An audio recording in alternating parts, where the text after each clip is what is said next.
The hosts, guests, and call-in listeners or chatters are solely the opinions of the original source who expressed them. They do not necessarily represent the opinions of Revolution Radio and FreedomSlips.com, its staff, or affiliates. You're listening to Revolution Radio, FreedomSlips.com, 100% listener-supported radio, and now we return you to your host.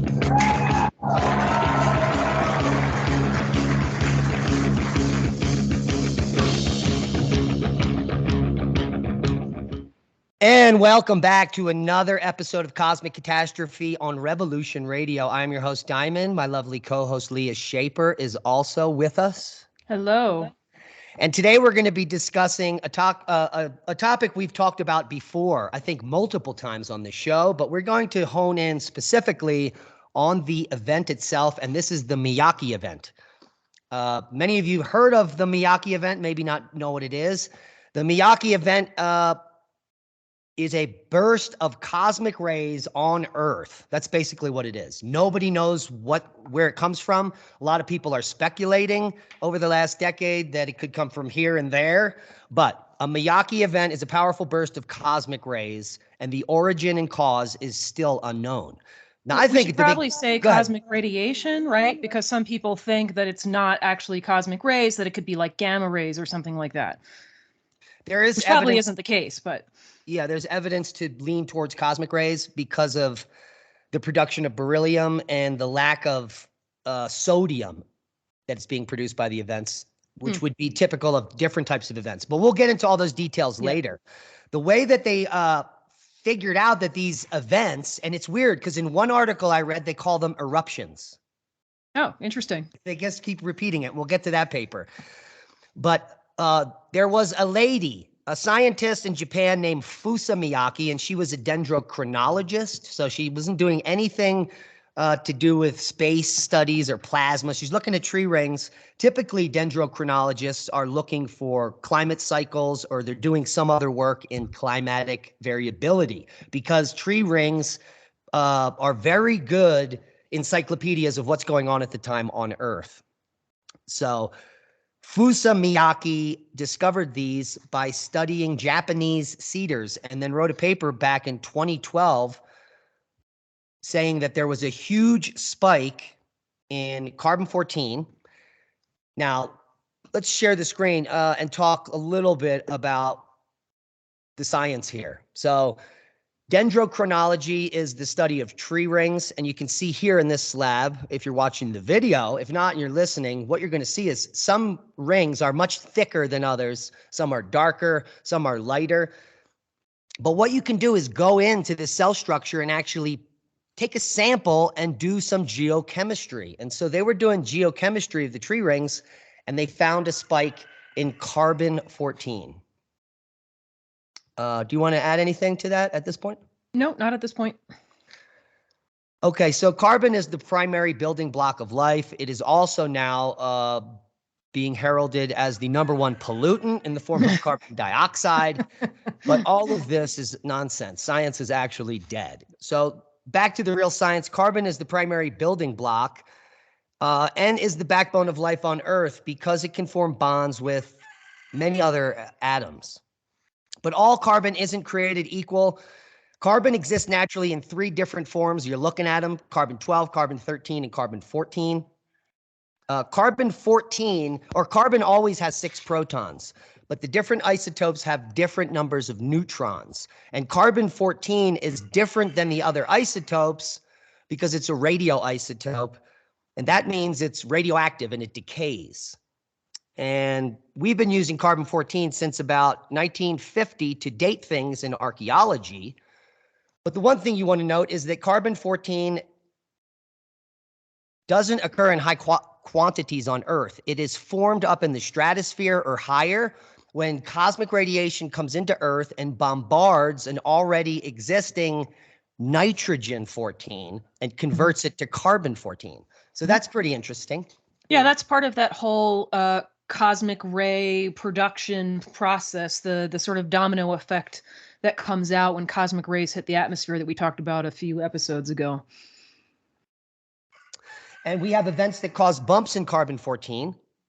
We know that like solar flares and things that explode off the sun, solar storms, cause spikes in carbon-14. And we can even get spikes in carbon-14 with other cosmic events like comets. Yeah. Yeah. So she's studying the tree rings and finds this massive spike in carbon-14. Now, when I say massive, it's not that big. It's just a jump of 1.1% or 1.2%. Do you have other numbers? I don't, but I don't know which event you're talking about, right? Because there's several of these events, and some of them produce bigger spikes than others. We'll start with the Charlemagne event, or the Miyake event. And that's the event they found in tree rings in 774 and 775.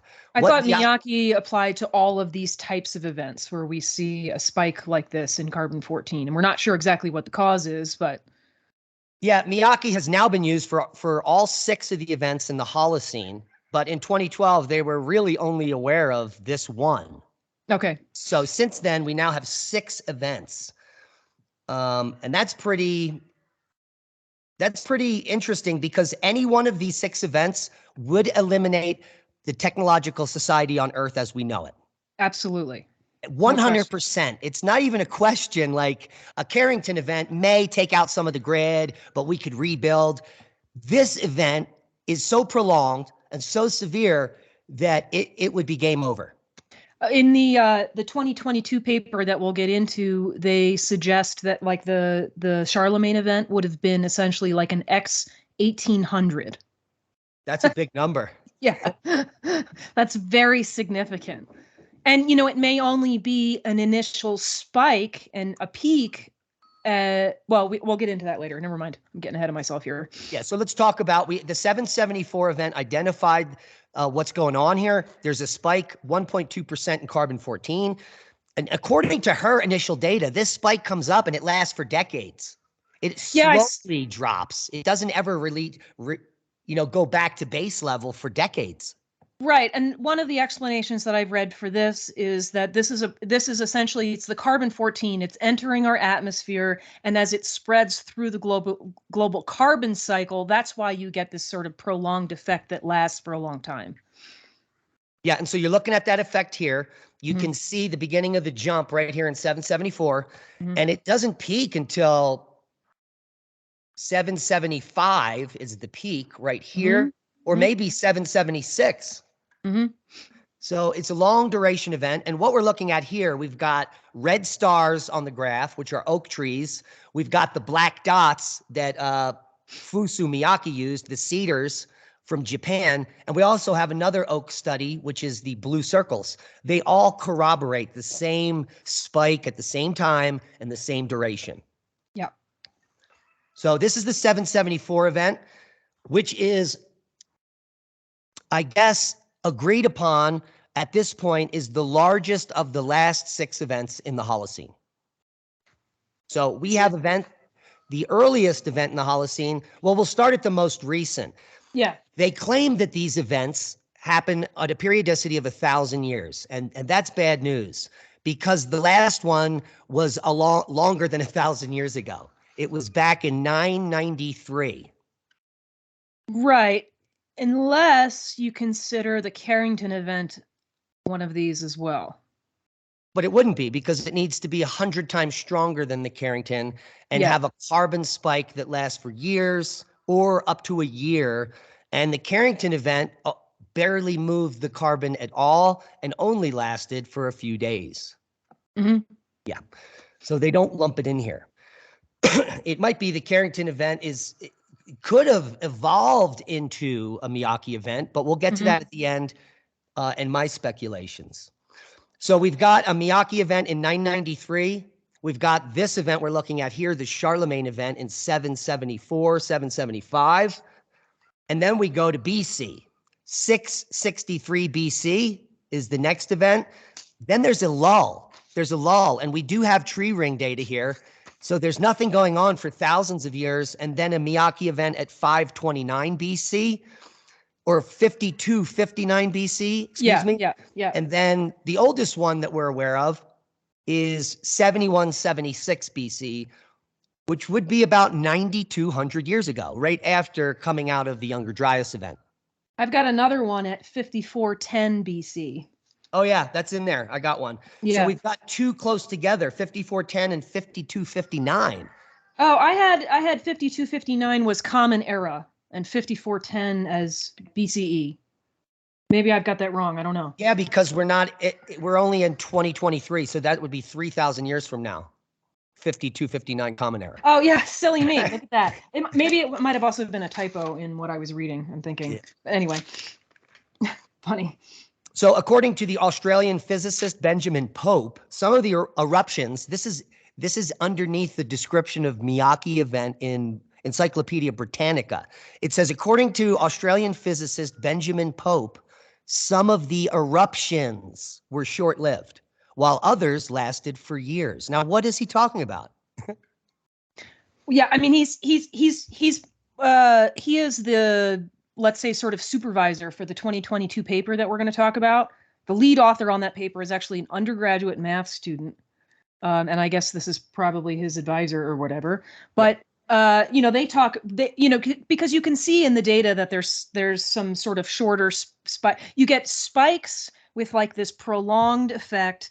Then you also get what are not spikes, where you have kind of a gradual rise.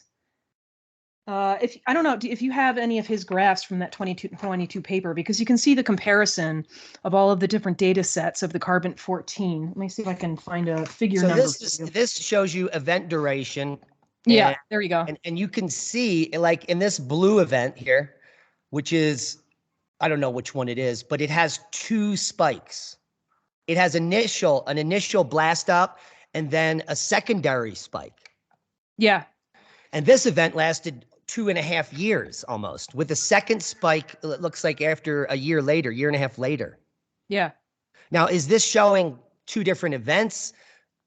A one big blast and then a smaller event later, all within 2 years?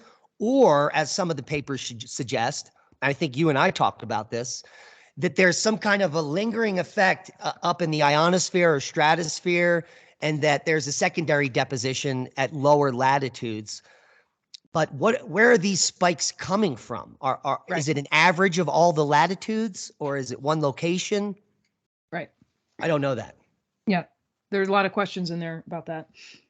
If you, I don't know if you have it in front of you, but from that 2022 paper, figure 2 shows those data sets, and you can see how some of these spikes are kind of short.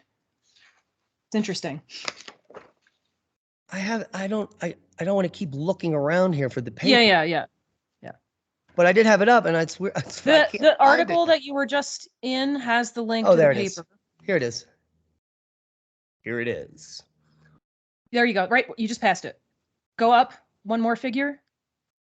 You don't want that figure? That. Yeah. Okay. So you can see how you get these kind of like short bumps. And sometimes you get a gradual rise. Yeah. Yeah. So 775, there's a prolonged rise. Mm-hmm. And in 775, there's a sharp rise. Now, what is the difference between these two graphs? Is that latitude? It may be, and it may be, it may be data from different locations. I thought, for a minute there, I thought perhaps, because they also looked at beryllium-10 in some cases, but it's not in these graphs. Yeah, this looks like all delta carbon-14. Take a look at the 993 event here. Look at it. Mm-hmm. It elevates and then it goes up again. Yeah. 1, 2, 3, 4, 6 years later. So this is like a 6-year event. I don't see that being displayed in these graphs. They only go up to 4 years. I'm a little confused by that too. Initially, I thought it was a difference in resolution, but that clearly can't be the case. No, and I was trying to resolve this all morning, looking at the graphs, going to the data, and I'm like, they just don't make sense here. You know, I said this to you yesterday, and I'll explain this later, but I'm a little suspicious of this paper for a number of reasons. There's some assumptions that are made that are inaccurate or even contradicted by themselves. Yeah. So I don't know. I'm like taking everything with a grain of salt with this paper, but I think that my impression is that the difference in the type, I'm just going to call it the type of spike, whether it's short, long, prolonged, or a prolonged rise, it may all be a function of how carbon-14 is filtering through our environment. Yeah, so there is a carbon cycle, and there might be something going on. Here's the thing I was going to bring up in the beginning. Mm-hmm. We're using uniformitarianism to do this kind of science. Mm-hmm. And the conclusions that they've had in the last decade are based on assumptions that things that are happening today are also happening back then. Yeah. There is not one person that brings up the possibility that this is some type of a solar storm or this is some type of a phase on the sun that we've never witnessed. Right. Where the sun turns off or something, and then, or a big coronal hole opens, 1,000 times bigger than a coronal hole we've seen, and it stays there and it keeps rotating around every 28 days and around, and each time it faces Earth for 14 days, we get bombarded with this cosmic rays. And this goes on for a year. If the coronal hole never shuts, every 14 days, for 14 days, we would be bombarded. It would not show up as a 14-day up and down in a tree ring. It would be continuous bombardment from cosmic rays, even though it's happening, 2 weeks a month, but it could last for a year. No one suggests anything like that. Yeah. Or even a huge sunspot that every time it faces Earth, it shoots a solar flare at us. This would happen every month. And every month we'd have a massive solar storm. Mm-hmm. And these would express in a tree ring as a spike during 1 year. You wouldn't see, 5 or 6 spikes in a single tree ring. It would be impossible. Yeah. Yeah. And there's other assumptions in here too that kind of go along with the uniformitarianism mindset, right? Like we'll get into this later, I think, but there's a question about whether or not the spikes that we're seeing are latitude dependent, and we'll get into that later. But in the 2022 paper, they talk about that when they looked at latitude dependence, that possibility, they described all of the variables that they considered, and then they say that they kept the parameters of the solar cycle constant. Well, and while acknowledging previously in the paper that at different points in the cycle, the variables change, right? Because our magnetosphere waxes and wanes and all of that. So why would you keep those parameters constant? That doesn't make any sense. Right. And in an earlier paper, they're referring to when the Carrington event occurred, which was at a solar max, as somehow these don't occur at solar max. Because the 7,000-year-old one and the other one that are very old, they occurred at solar minimums. So there can be no connection with the sun. That's ridiculous. I know.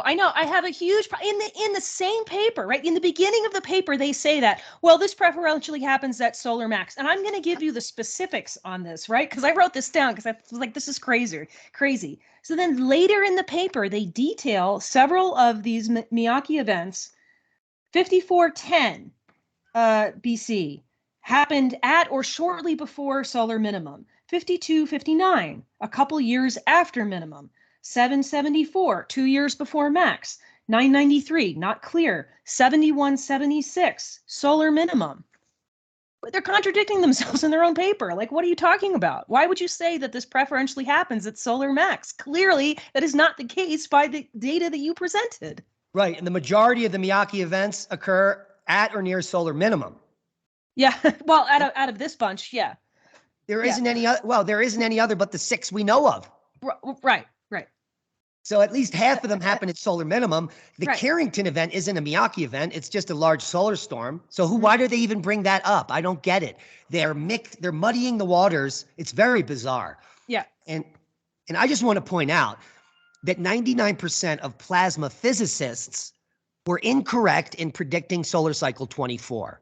99% said it would be a strong cycle, and it was the weakest cycle in almost 200 years. Yeah. So 99% of plasma scientists don't know anything. Yeah. It's funny. Well, while we're on this critical rant here, I also want to put this out there for the 2022 paper that basically claims that this can't be an event from the sun, essentially. That they're using a model, like a what do they call it? A TikTok carbon box model that's been written in Python. I am just generally skeptical of modeling in general, especially when it's around carbon, right? Because we know that there's lots of modeling being used for carbon in the atmosphere, generally speaking, especially in the realm of climate change.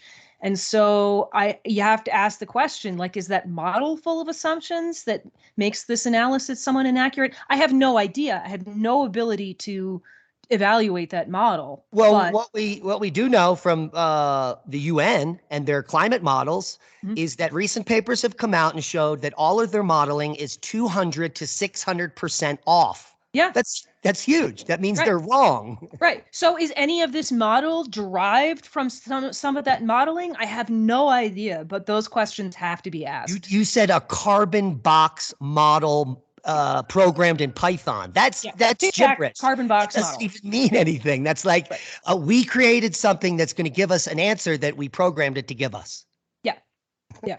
It's like Chat And I'll GPT. add too that this model was developed by an undergraduate math student. Now that doesn't mean that this is not a tremendously smart, well-educated undergraduate, but like But I just I'm a little explained skeptical. a few minutes ago how the sun could produce a prolonged spike in a year. A Yeah. coronal hole could stay there for a year and face us, every month.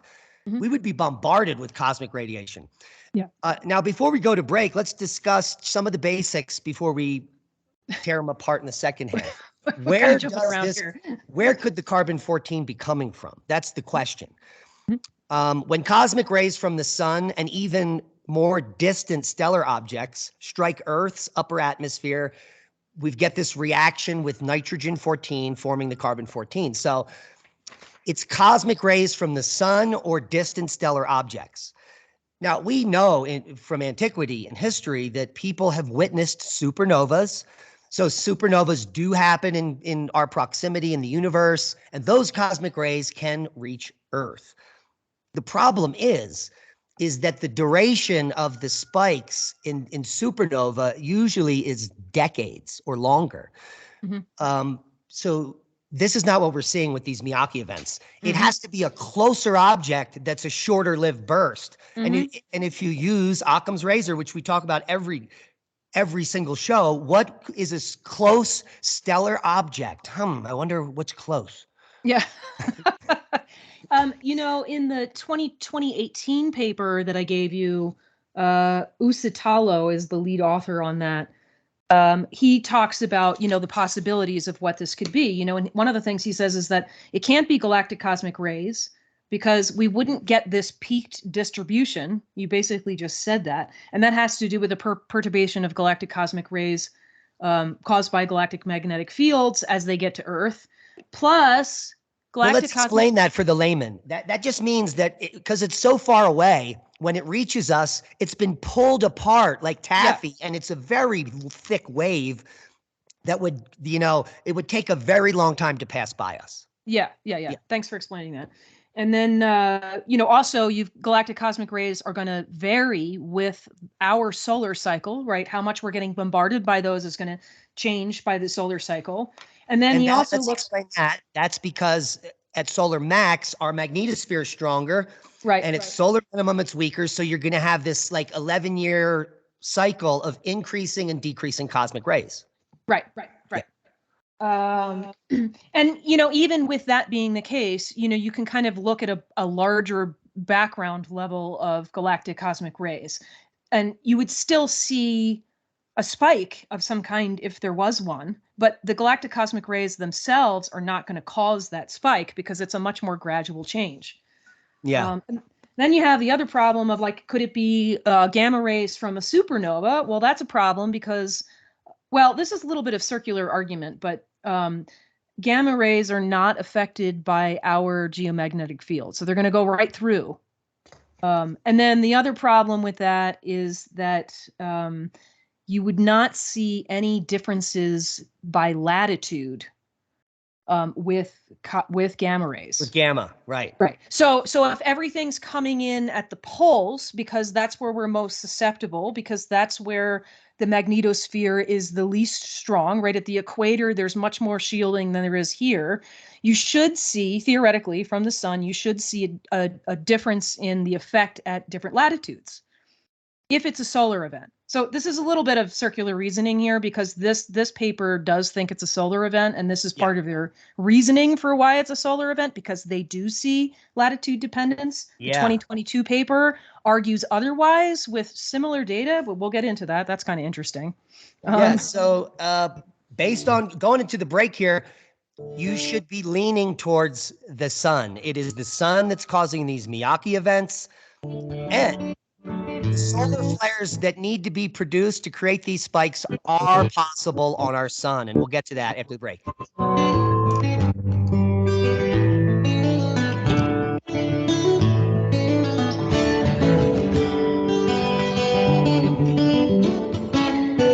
Listen to Revolution Radio at freedomslips.com, and we'll be right back after this message.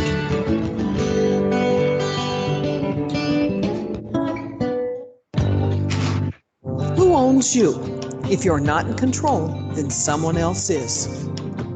Join me, Ivy West, for Voices on the Wind, Saturday.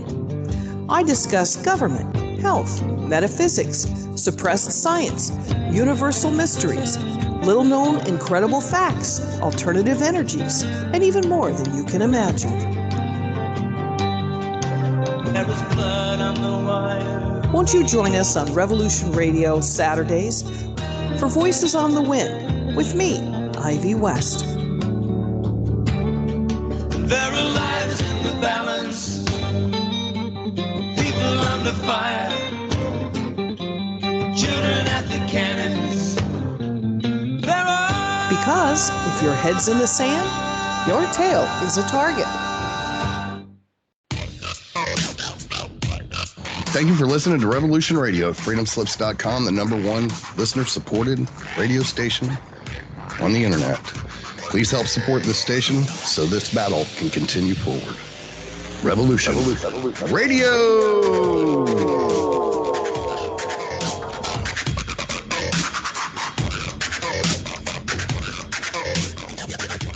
There have been imaginative science fiction writers for generations. Be evasive. But that doesn't mean that they're telling the truth as opposed to fiction. I'm aware of some archaeologists that have uncovered large bones indicating giants in Virginia. Genesis chapter 6, verse 4, there were giants in the earth in those days, and also after that, when the sons of God came unto the daughters of men, indicating that there were giants before the Nephilim. And sons of God, plural. They weren't talking about Jesus coming down and No, that's right. Yeah. Uh-huh. I'm Steve Crawford. Join me every Thursday night in Studio A at 6 p.m. Eastern for Factor Theory Live. Find us on www.revolution.radio. Great guests and great stories. What do you believe?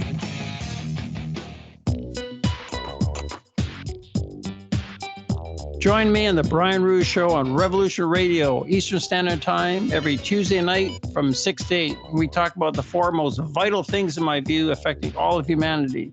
Number one is UFOs and aliens and their agenda for the advancement of humanity.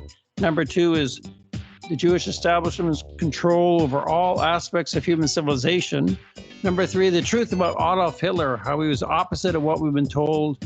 Number four is advanced ancient global civilizations. Join me on the Brian Rouge Show, Tuesday nights from 6 to 8 on Studio B on Revolution Radio.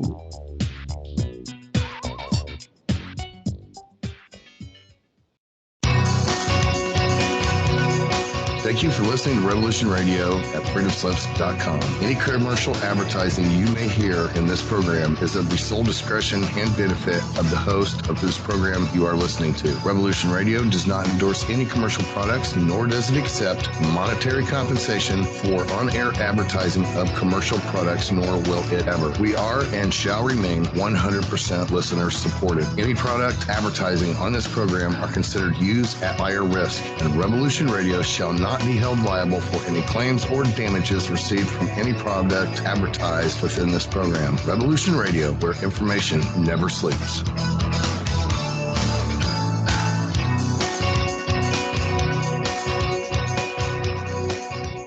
The opinions expressed on this radio station, its programs, and its website by the hosts, guests, and call-in listeners or chatters are solely the opinions of the original source who expressed them. They do not necessarily represent the opinions of Revolution Radio and FreedomSlips.com, its staff, or affiliates. You're listening to Revolution Radio, FreedomSlips.com, 100% listener-supported radio, and now we return you to your host.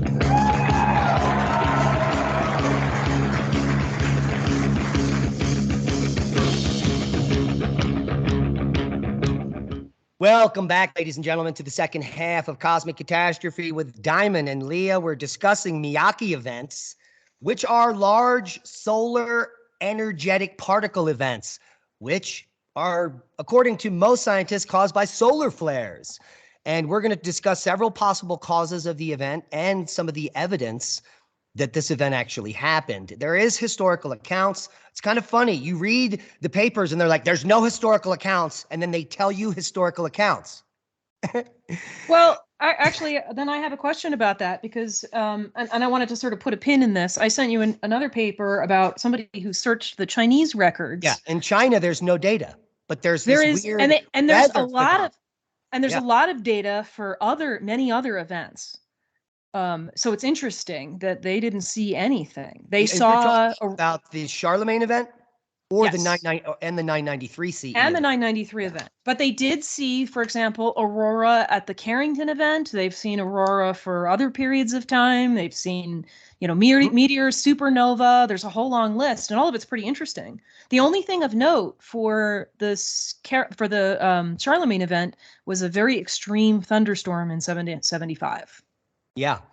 So that's pretty interesting. But there were auroras that were witnessed, just not in in that time frame.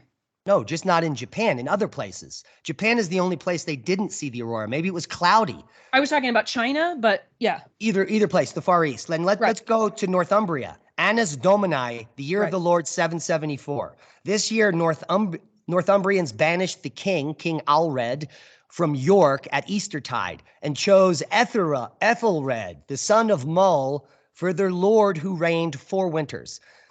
This year also appeared in the heavens, according to multiple sources, a red crucifix after sunset. Yeah. That's like Steve. It's an aurora we haven't seen, but we've recently seen purple auroras show up called Steve, which look like stripes or like a laser beam, and we've now also seen red aurora appear.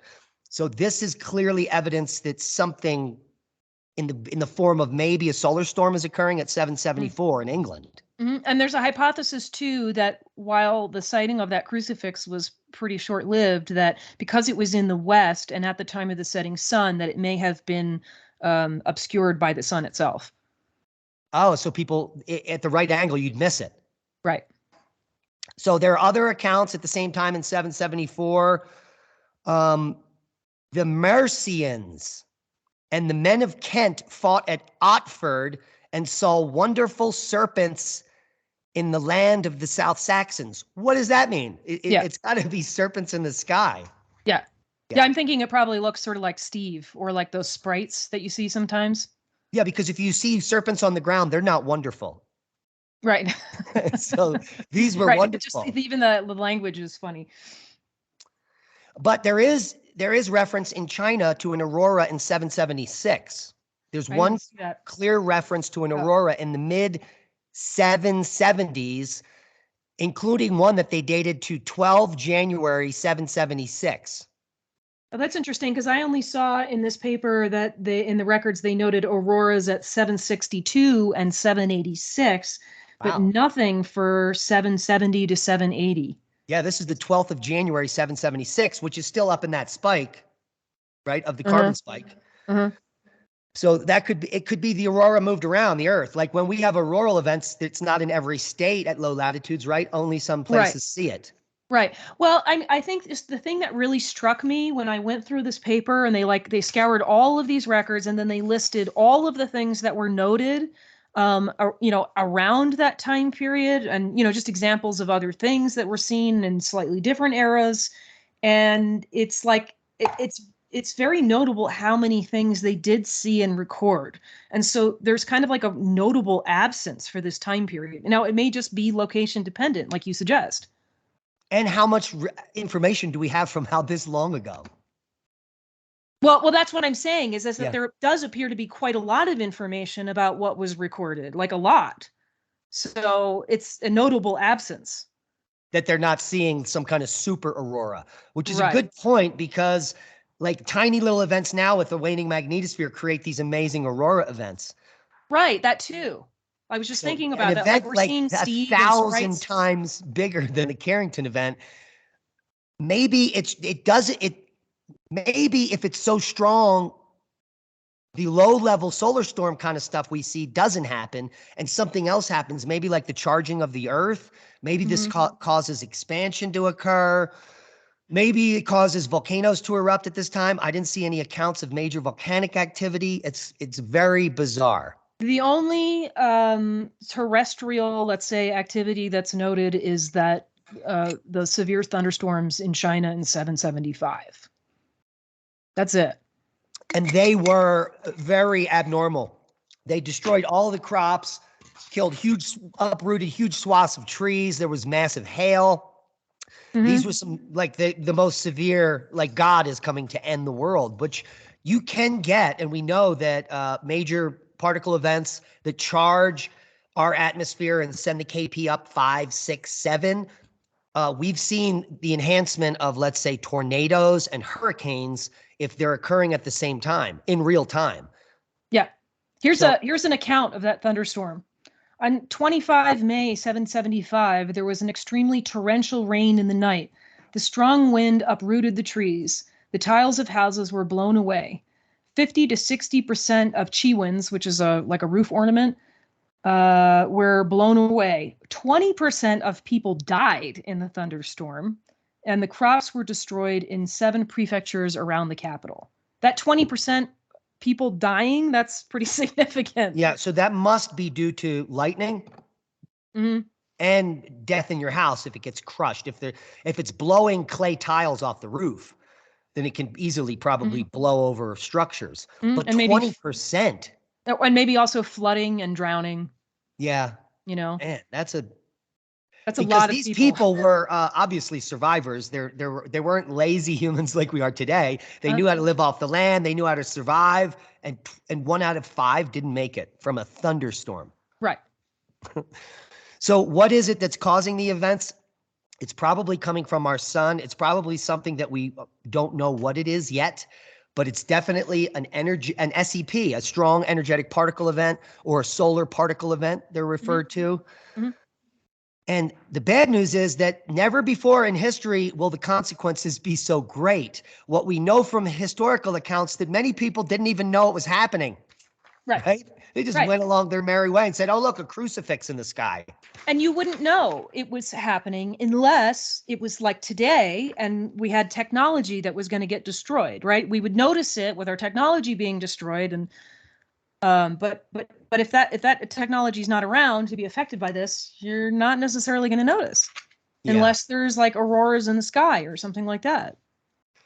So in 2022, a study of an extreme solar particle storm near solar minimum, the 9125 year ago one, or 7176 BC event, showed the largest beryllium-10 enhancement ever detected in the ice core. That's a significant jump. Yeah.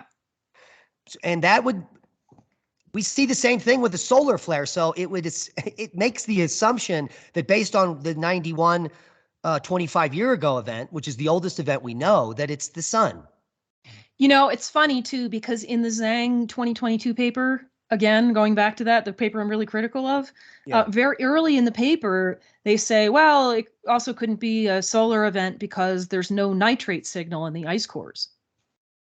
Does there need to be a nitrate? Do we know that? So this is all based on assumptions that what's happening today has to happen back then. It could be something else could be happening. But also we do see spikes in beryllium-10. Yeah. Yeah. So we should just ignore that because there maybe isn't a nitrate signal? Yeah, because they don't know. This is all based on assumptions. It's based on assumptions that may be wrong, like global warming. Yeah. Now, the common paradigm is that these events were caused by solar particle events. That's the majority of people you ask. They're not going to say gamma ray bursts because we explained why. These would be much longer and different. They got to be local, and they're extreme and huge. This is something we've never witnessed or experienced. So if you start from that, what will you conclude? We don't know what it looks like. And then when we see it, we're like, oh, it can't be a solar flare. Well, clearly it's not. It's 1,800 times stronger than what we're witnessing today. So it's something else. Yeah. And it's not even a Carrington event. It's 1,800 times stronger than that event. So you don't know what it is, scientists, but it's probably coming from our sun. And it's something that happens every 1,000 years. That right now in our technological age is literally the biggest threat to Earth, bar none, above anything, any other threat. The fake premise of a micronova clearly doesn't happen. We would see a spike, a Miyake event 12,900 years ago. We don't. What we see is a spike in platinum and beryllium, which means a comet. Yeah. Because of the platinum. Yeah. So, now, I mean, it's so bizarre that anyone with the wherewithal to read these papers will come up with the same conclusions you and I are. Yeah. I mean, there's also discussion about stars in general, and they're saying that, most stars don't have grand solar minimums, and also we can estimate their age based on how fast they're rotating and blah, blah, blah. And I'm like, I'm really not sure. I'm scientist. Maybe there is a large body of evidence that says that we really can determine how old our sun is and how many stars have solar minimums, but I'm not convinced of that at all. I feel like that's probably based on a lot of assumptions in astrophysics, because that's essential. Astrophysics has been doing this for a long time, like building theories based on a whole series of assumptions, and then it's like a terrible domino effect of potential inaccuracy. It drives me insane. Yeah, all the children are being taught that the sun is a thermonuclear engine. It's running out of fuel, and when it does, it's going to blow up. That's based on zero evidence. The evidence that we have is that the sun is not a thermonuclear engine, that it does have a surface, that it's made of liquid metallic hydrogen. No one is talking about that. And if it's made of liquid metallic hydrogen and it's not a nuclear reaction, it's an infinite, it can be there forever. It doesn't ever do anything. So for something is powering the sun externally. And this is a whole paradigm shift, which completely negates almost everything we talked about, all of the papers, all of the work when they talk about the information they have. It's incorrect because the starting point is based on false premises of the thermonuclear sun. And we just don't have the facts do not support the evidence currently. Yeah. I would implore you all to go over, check out Dr. Pierre Robitaille's work on YouTube, where he explains the metallic hydrogen sun hypothesis and why it is 100% better than any other theory of what these suns are, our sun specifically. Yeah, I think sometimes scientists also forget the power of explanation, right? The explanatory power of a theory. If you have a theory that can reliably predict things, you really need to take that seriously, because that is one of the main tenets of a good theory. It needs to be predictable, which means that it needs to be explanatory. Which is why we can prove in a podcast, if we wanted, that science is dead, specifically cosmology. Cosmology is the #1 science where 100 things in it, the hypothesis, have been disproven. The standard model has been disproven time and time again with every new breakthrough. James Webb got launched. We looked at some galaxies at the edge of the universe, and they're older than the Milky Way. That means that the standard model is wrong. If there are galaxies at the edge of the Big Bang, whatever that means. They have to be much younger than the Milky Way. They can't be older. So the whole standard model is dead. The whole idea of redshift determining the age of an object was disproven decades ago. And now we know that just as many objects are coming towards us as are going away from us, which negates the expanding universe idea. There are so many holes in the hypothesis, yet they still holding on to it. That's nefarious. Well, the whole concept, and maybe I've said this on this show before, but the whole concept of an expanding universe has an inherent problem, right? If the universe is expanding and that's where all space and time is, well, how is there an edge? Because if there's an edge, if there's a boundary, then what's on the other side? If there's no space and time, unless it's inside the universe, then that doesn't make sense. I mean, I used to accept this kind of stuff as like the natural paradox of the universe, right? Sort of going with this in sort of an Eastern philosophical mindset. And then it's like the paradox comes up and you're like, oh, well, that must be true then, because there's the paradox. I mean, that's essentially what you're doing. Yeah, it would have to be a bubble in a bubble in a bubble, infinity, in order for it to even work. Well, and that is a hypothesis as well. Like that's like kind of like the turtle theory of the universe, that it's sort of a bubble inside of a bubble inside of a bubble. But maybe that's true. Like who knows? But still, these are huge assumptions. Right. And it's all, when you add that many parts, you're probably wrong. Occam's razor again. The most logical thing is that the universe has been here forever. It has no boundary. It's infinite, and it always will be. And we're always going to be like, wow. And it's just based on this. There's the equal amount of stuff coming towards us as away from us explains it all. It's just like a bunch of spinning things that are rotating around that have been here. I mean, if it is infinite, the age of the universe is beyond comprehension. We say that it's 14 billion years old. That may be that's like equivalent in an infinite universe to a millisecond, 14 billion, because it's forever. Which means that you and I have been here before. We've been on other planets. We've done everything ever possible, infinity. Which also means that, all motion in the universe is relative, right? There is no background standard against we measure all movement. It is all relative. There's no such thing as absolute movement. So what you're saying is we're in a simulation. Well, that could very well be. All right. So yeah, go ahead. Well, I just getting back to this. I keep wanting to say Miyake instead of Miyake. It's driving me crazy. I keep tripping over that. Getting back to the Miyake events. When you compare these two papers, the 2018 paper and the 2022 paper, the 2018 papers shows very clearly that there is a dependence on latitude in terms of the carbon-14 spike that you see, right?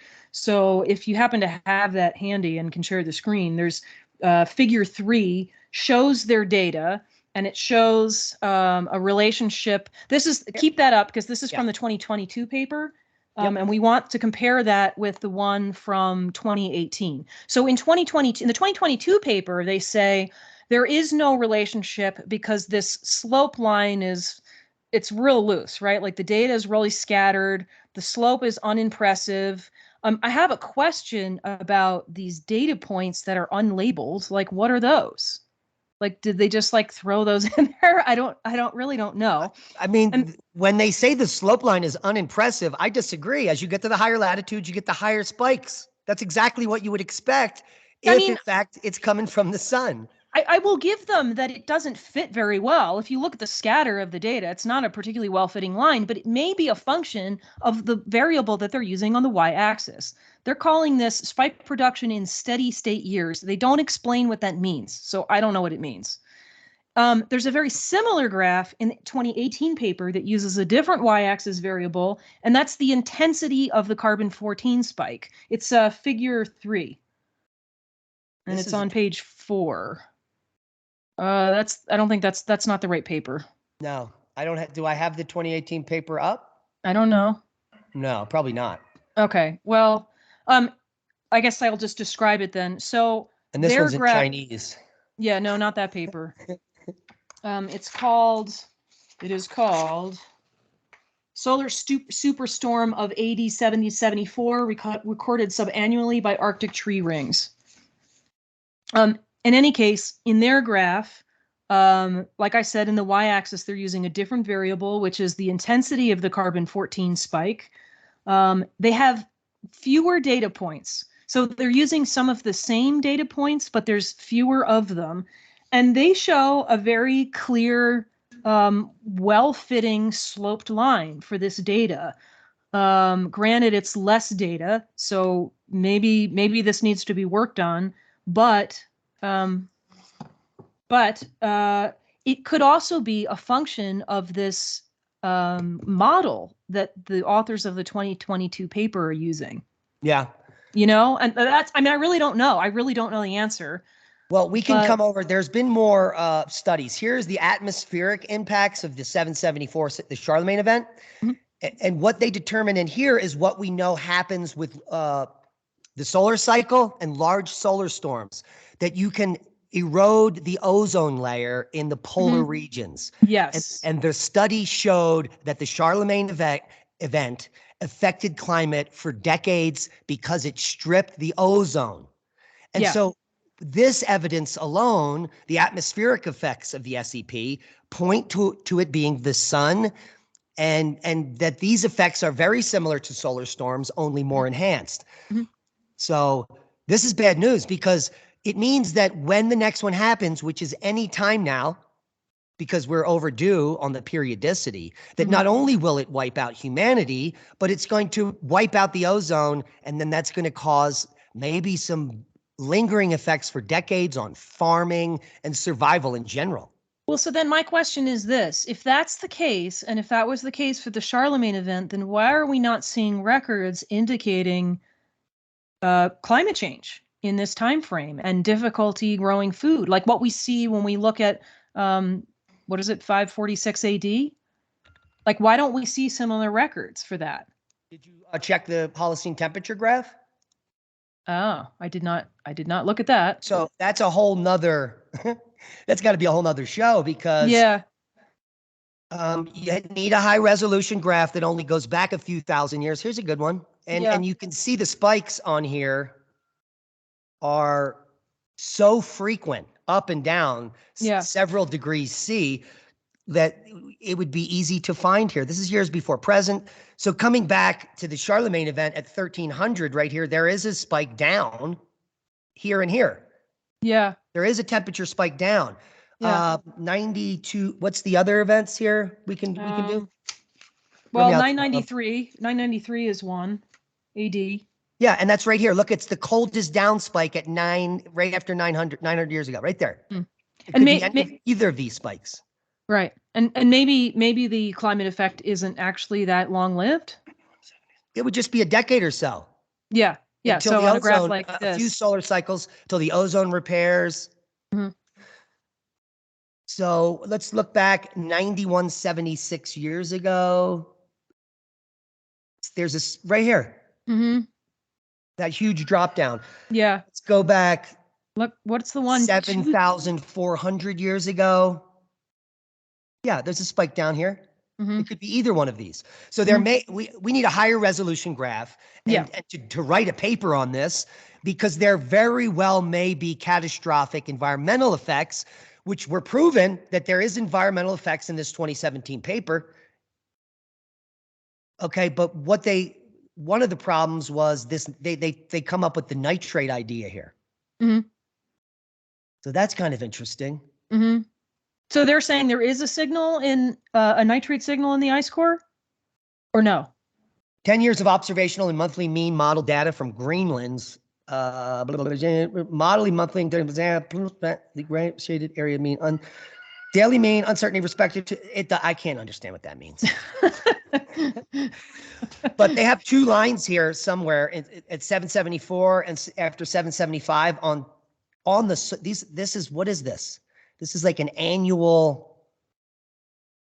I can't quite see because it's a little small for me, but is that a sunspot cycle? A solar cycle? No, that's an annual nitrate cycle. Oh, okay. Okay. And for some reason, they're putting lines here at the spike of the nitrate cycle. I don't know what that means, but they don't talk about temperature in here, which is interesting. I think they find no correlation. Here's a correlation between nitrate content. There's a spike right there. Yeah. But there's an anti-spike here. So I don't think they find a correlation in nitrate. Okay.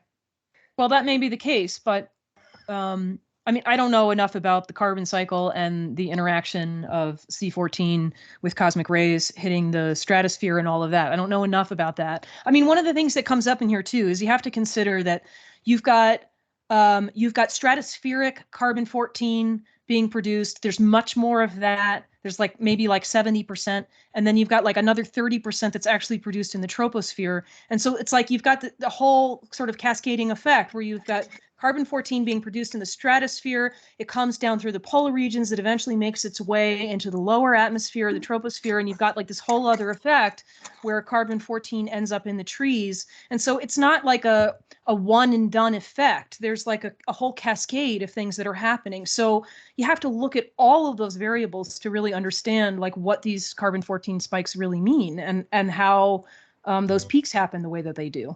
Yeah, and what we do know is that the show is over because I just heard the bumper.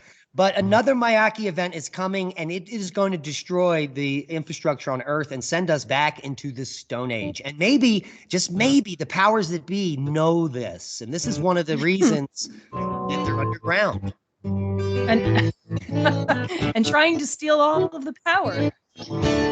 Thanks for watching. Until next week, we love you. Listen to Revolution Radio at freedomslips.com. We'll be right back after this message.